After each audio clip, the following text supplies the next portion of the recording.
Donc salut à vous les amis de Kezaku. Dans cette vidéo, nous allons aborder la notion des... On va aborder les suites de Cauchy. Donc qu'est-ce qu'une suite de Cauchy? Donc mathématiquement, une suite de Cauchy a été inventée par le mathématicien français Cauchy et elle est définie par la propriété suivante. Donc la définition d'une suite de Cauchy est la suivante. Limite lorsque n tendra plus infini, pour P et Q assez grand, le sup de UP moins UQ égale à 0. Donc ça se traduit avec les quantificateurs universels de la façon suivante. Autrement dit, on pourrait l'exprimer aussi de la façon suivante.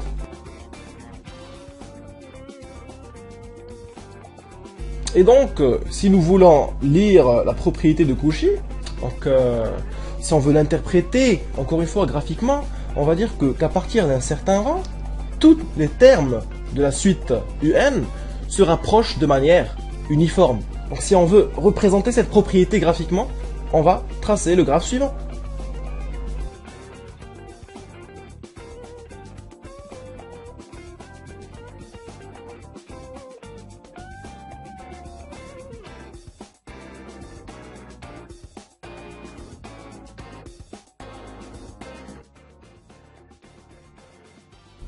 Donc, interprétons graphiquement. Donc, qu'est-ce qui se passe? Donc, pour un certain n0, c'est-à-dire pour n assez grand, on trouve que tous les termes de la suite un sont confinés à la bande en vert, donc d'épaisseur epsilon, c'est-à-dire d'une autre manière que, quel que soit n supérieur ou égal à n0, un moins un plus k est strictement inférieur à epsilon. La distance entre deux termes de la suite sont inférieures à epsilon, quel que soit epsilon appartenant à R+. Et donc, R+ étoile. Et donc, qu'est-ce qu'il advient? Donc, on peut démontrer que toute suite de Cauchy est bornée. Donc, visuellement, on peut le constater facilement. Et donc, on peut aussi montrer, encore plus fort que ça, que toute suite de Cauchy est convergente. En fait, c'est une propriété qui est valable dans tout espace complet. Donc, à part ce qui se passe sur R, on peut le montrer sur tous les espaces complets. Donc, vous verrez cette notion en topologie et ça sera abordé en maths P. Et donc, une fois qu'on a montré que toute suite de Cauchy est bornée, on peut montrer que toute suite de Cauchy est convergente. Réciproquement, toute suite convergente est une suite de Cauchy. Et donc, attelons-nous à ces questions et essayons d'y répondre. Allez. Donc, première question. Donc pour répondre à cette question, on va tout simplement appliquer la définition de la limite d'une suite convergente. Donc si UN est une suite convergente, alors UN tend vers un certain L. C'est-à-dire qu'il existe un certain N0 appartenant à N, quel que soit N supérieur ou égal à N0, UN moins L est strictement inférieur à, on va dire, epsilon sur 2. Vous allez voir pourquoi. Et donc, la même chose, on peut le dire, donc, quel que soit n supérieur ou égal à n0, on peut le dire sur quel que soit p supérieur ou égal à n0. UP moins L est strictement inférieur à epsilon sur 2. Et donc, quel que soit n et p supérieur ou égal à n0, qu'est-ce qu'on peut dire sur un moins p? Donc, un moins p, on va dire que c'est égal à un moins L plus L moins UP. La somme des deux distances. Qui est inférieure donc à un moins L plus inférieur ou égal plus UP moins L. D'accord? Et donc, c'est inférieur ou égal à epsilon sur 2 plus epsilon sur 2. Ce qui fait que UN moins P, la distance qui les sépare, elle est inférieure ou égale à epsilon. Et donc, toute suite convergente est une suite de Cauchy. Montre maintenant que toute suite de Cauchy est une suite bornée. Donc, pour montrer que toute suite de Cauchy est bornée, on va appliquer la définition de la suite de Cauchy en prenant epsilon est égal à 1. C'est-à-dire qu'il existe un N1 appartenant à N. Quel que soit N et P supérieur ou égal à N1, on aura UN moins UP strictement inférieur à 1. Et donc pour le cas particulier de P est égal à N1, on va trouver que quel que soit N supérieur ou égal à N1, UN moins UN1 est strictement inférieur à 1.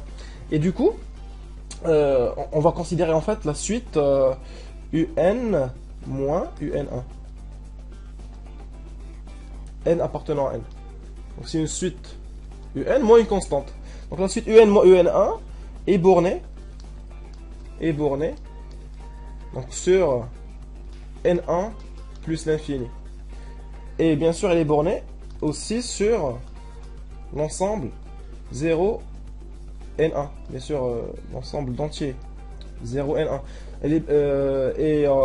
On peut même dire que la valeur inférieure et la valeur maximale de un moins un sur cet ensemble, c'est le min de un moins un et le max de un moins un, parce que cet ensemble, c'est un ensemble fini. Et du coup, la suite un moins un est bornée sur n entièrement. Et donc, on peut dire qu'elle est bornée. Puisque un moins constante est bornée, alors la suite un est bornée. Donc c'est facile, on ne va pas s'attacher encore plus à cette démonstration. Maintenant, montrons quelque chose de plus intéressant. Donc, un théorème fondamental des suites de Cauchy sur R et sur tout espace complet. Donc, on va s'intéresser au problème sur R. Donc, toute suite de Cauchy est convergente. Un peu d'analyse avant de répondre à cette question. Un peu d'analyse. Donc, qu'est-ce qu'on a montré? On a montré que UN est borné. UN est borné. Et donc, si UN est convergente, alors elle a une limite L.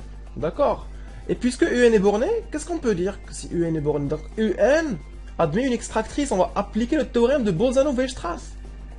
Donc, Bolzano-Weierstrass, qu'est-ce qu'il nous dit? Qu'il existe une extractrice phi de n, telle que U de phi de n est convergente. Et si UN est convergente, alors elle tend vers L. Et du coup, U phi de n tendrait vers L. Donc, U phi de n tendrait vers L, d'accord? Donc, ce qu'on doit montrer, c'est que la suite UN tend vers ce même L. D'accord? Alors, montrons ça. Et donc, pour commencer, on va prendre, quel que soit... On va appliquer la définition de la suite de Cauchy. Donc, pour epsilon donné, on va prendre en fait pour epsilon, il existe un n0 appartenant à n, tel que, quel que soit n supérieur ou égal à n0, et p supérieur ou égal à n0, on aura un moins p inférieur ou égal à epsilon. Qu'est-ce qu'on peut aussi dire en même temps? On peut dire aussi en même temps que la suite u phi de n est convergente. Donc il existe un certain n1 appartenant à n, tel que, quel que soit n supérieur ou égal à n1, u de phi de n moins l est inférieur ou égal à epsilon. Donc puisque je dispose de ces deux inéquations, donc déjà je vous rappelle quel est notre but. Notre but est de prouver qu'à partir d'un certain rang, c'est-à-dire qu'il existe un certain, je vais l'appeler grand N, quel que soit n supérieur sur grand N, je veux que un moins l soit inférieur ou égal à epsilon. C'est ça mon but. Et pour y parvenir, je dispose de ces deux inéquations.